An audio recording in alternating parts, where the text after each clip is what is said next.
விஜய் காவேரி ஜோடியா இருக்கலாம் பிடிக்கும்போது இந்த வீடியோக்கு ஒரு லைக் போட்டு ஹைப் பண்ணிடுங்க. இங்க விஜயும் காவேரியும் காவேரி வீட வாங்கலாம்னு சொல்லிட்டு சாரதா கிட்ட பேசுறாங்க. உடனே கங்கா எனக்கு அதுல விருப்பம் இல்ல அப்படின்னு சொன்னதும், விஜய் சொல்றாங்க, வேற யாருக்கோ தானே அத விக்கணும்னு நீங்க சொல்றீங்க. அப்படி இருக்கும்போது காவேரிக்கு அத குடுத்தா என்ன தப்பு அப்படின்னு சொல்லிட்டு கேட்குறாங்க. எனக்கு காவேரி வாங்குறதுல விருப்பம் இல்ல. அவ்வளவுதான் அப்படின்னு சொல்லிட்டு கங்கா சொல்லிக்கிட்டு இருக்காங்க. அந்த நேரத்துல பாட்டி வந்துட்டு, "என்ன கங்கா நீங்க யாருக்கோ ஒருத்தவங்களுக்கு அந்த வீட விக்கிறதுக்கு சம்மதிப்பீங்களா?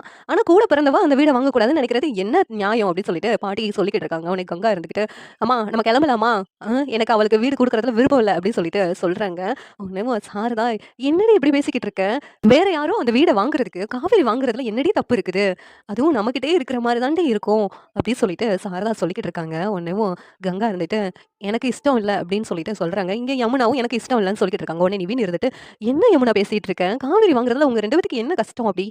அவங்க அந்த வீட வாங்குனா, நீங்க எப்பயும் போல அந்த வீட்டுக்கு போகவும் செய்யலாம். அதுவும் இல்லாம நீங்க பணம் எதிர்பார்க்கீங்களா, அதுவும் உங்களுக்கு கிடைக்கும். அதுல எதுக்கு உங்களுக்கு என்ன கஷ்டம்?" அப்படி சொல்லிட்டு நிவின் கேட்டுட்டு இருக்காங்க. உடனேவும் பாட்டி இருந்துகிட்டு, "நான் நேத்துலருந்து பார்த்துட்டு இருக்கேன் கங்காவ. அவ நடவடிக்கையே சரியே இல்ல. அவளுக்கு காவேரிய துப்பரா பிடிக்கவே இல்லன்னு நெனைக்கிறேன். அதனால தான் அவ இப்படியெல்லாம் பண்ணிக்கிட்டு இருக்கா. இங்க இருக்கிறதும் அவளுக்கு பிடிக்கலன்னு நெனைக்கிறேன்.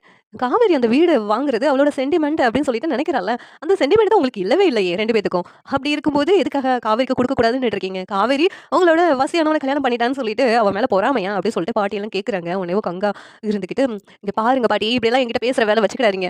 நான் இப்ப கிளம்ப போறேன். நீ வந்தா வாங்க, வராட்டி இருங்க. நான் கிளம்புறேன்." அப்படின்னு சொல்லிட்டு கங்கா அந்த இடத்த விட்டு கிளம்புறாங்க. உடனே சாரதா இருந்துட்டு, "அம்மா அவள எதுவும் தப்பா நினைச்சுக்கிடாதீங்கம்மா. அவ ஏதோ கோவத்துல பேசிட்டா."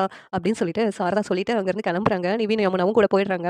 இங்க விஜய் காவேரியும், "என்ன இப்படி ஆயிடுச்சு? பாட்டி நீங்க கொஞ்சம் அமைதியா இருந்திருக்கலாம். அவங்க கிட்ட இப்படி பேசியிருக்க கூடாது." அப்படின்னு சொல்லிட்டு விஜய் சொல்லிக்கிட்டு இருக்காங்க.